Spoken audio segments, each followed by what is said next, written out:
ఆంధ్రజ్యోతి రోజు రోజుకి దిగజారిపోయి రాస్తున్నటువంటి వార్తలు. వైసీపీ ఫ్లాప్ షో అని చెప్పి హెడ్డింగ్ పెట్టి రాజకీయాల్లోకి జూనియర్ ఎన్టీఆర్ అంటూ ప్రచారం. రా ఎన్టీఆర్ పేరుతో తిరుపతిలో మీడియా సమావేశం అంటూ హడావిడి. తెర వెనక ఉండి నడిపించిన వైసీపీ నేతలు. ఓ దశలో తారక్ కూడా వస్తున్నట్టు ప్రచారం.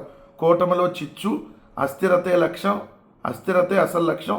టీడీపీ శ్రేణుల్లో గందరగోళం సృష్టి టార్గెట్. రా ఎన్టీఆర్తో సంబంధం లేదని చెప్పి జూనియర్ ఎన్టీఆర్ కార్యాలయం ప్రకటన.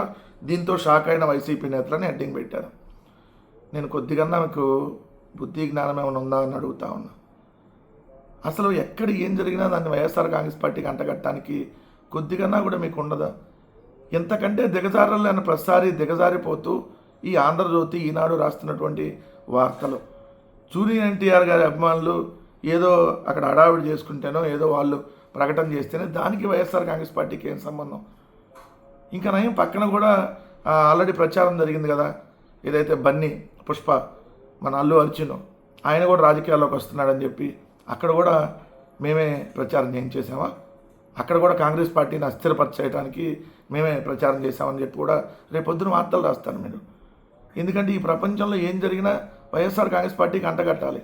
మీ ఒంట్లో ఏదైనా ఇబ్బందులు వచ్చినా, మీ ఇంట్లో కరెంటు పోయినా, లేదంటే మీ బాత్రూంలో వాటర్ రాకపోయినా, లేదంటే మీ పార్టీలో ఏదైనా గొడవలు జరిగినా, లేదంటే ఈ రాష్ట్రంలో బుడమేరకు వరద వచ్చినా, ఏదైనా బోట్ వచ్చి విజయవాడలో అడ్డం పడ్డా, ఏదైనా మదనపల్లిలో ఫైల్స్ తగలపడ్డా, ఎక్కడన్నా చిన్నారులు అదృశ్యమైనా చెప్పండి. ఇంకా రేపు పొద్దున తునిలో చిన్నారిని కూడా ఏదైతే వైఎస్ఆర్ కాంగ్రెస్ పార్టీ వాళ్ళు ఎత్తుకెళ్ళిపోయారు, లేదంటే మా మామనగడ్డలో 18 నెలలు అయింది కదా, 2 ఏళ్ళ దివ్య అనే అమ్మాయి కనపడకుండా పోయి దాన్ని కూడా మేమే మాయం చేసేసాం.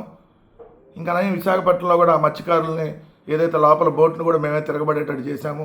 లేదంటే వియత్నాంలో మన బోటు తిరగబడింది కదా, దీనికి కూడా జగన్ గారే కారణం. ఎన్టీఆర్ గారి మీద చెప్పులు వేయించింది కూడా జగన్ గారు. అప్పుడు స్కూల్ రోజుల్లో ఉండి ప్లాన్ చేయించేశాడు. కాలేజీ రోజుల్లో ఉన్నప్పుడు రంగా గారిని ప్లాన్ చేయించేశాడు. ఇది కూడా రేపు పొద్దున మాట్లాడతారేమో. అంటే మీ బతుకులు ఎలా ఉన్నాయి అంటానికి ఇది నిదర్శనం. ప్రతిరోజు ప్రధాని జగన్మోహన్ రెడ్డి గారికి అంటగట్టేసి వార్తలు రాసేసి రాక్షసానందాన్ని పొంది ప్రజల మెదడులోకి విషయాన్ని ఎక్కించేయాలి. తెలంగాణలో ప్రొఫెసర్ నాగేశ్వర గారి వెనకాల మేమే ఉన్నామంటారు, ఏదైతే యూట్యూబర్ రావణ వెనకాల మేమే ఉన్నామంటారు, ఏదైతే ప్రకాష్ రాజ్ గారి వెనకాల మేమే ఉన్నామంటారు, తెలంగాణ జర్నలిస్టుల వెనకాల మేము ఉన్నామంటారు. అందరి వెనకాల మేము ఉంటే మీరు ఆడున్నారు, అందరి వెనకాల మేము ఉంటే మీరు ఆడున్నారు, బతికే ఉన్నారు కదా మీరు. ఎందుకు ఇలాంటి వార్తలు రాస్తారు? జూనియర్ ఎన్టీఆర్ వస్తున్నాడని చెప్పి మేము ప్రచారం చేసామంట. ఎవరు డిబేట్లు పెట్టారో చెప్పండి. మేము డిబేట్లు పెట్టావా జూనియర్ ఎన్టీఆర్ వస్తున్నారని? అరే అసలు కనీసం కొంచెమన్నా ఉండాలి కదా. మీరు పత్రికలే కదా నడుపుతుంది, రాజకీయ డాషిజం కాదు కదా. లేదు రాజకీయ డాషిజమే అని చెప్పి ఎప్పుడూ చెప్పదలుచుకుంటా దానికి కన్ఫైన్ అయి ఉన్నారా? ఎంత దారుణంగా ఉన్నాయి ఈ పత్రికలు చూడండి. ప్రతిదాన్ని జగన్ గారికి అంటగట్టడం, వైఎస్ఆర్ కాంగ్రెస్ పార్టీకి అంటగట్టేయటం, ఇలా ఉంటాయండి ఇలా వార్తలు. ఇంతకంటే దుర్మార్గం ఇంకోటి లేదు.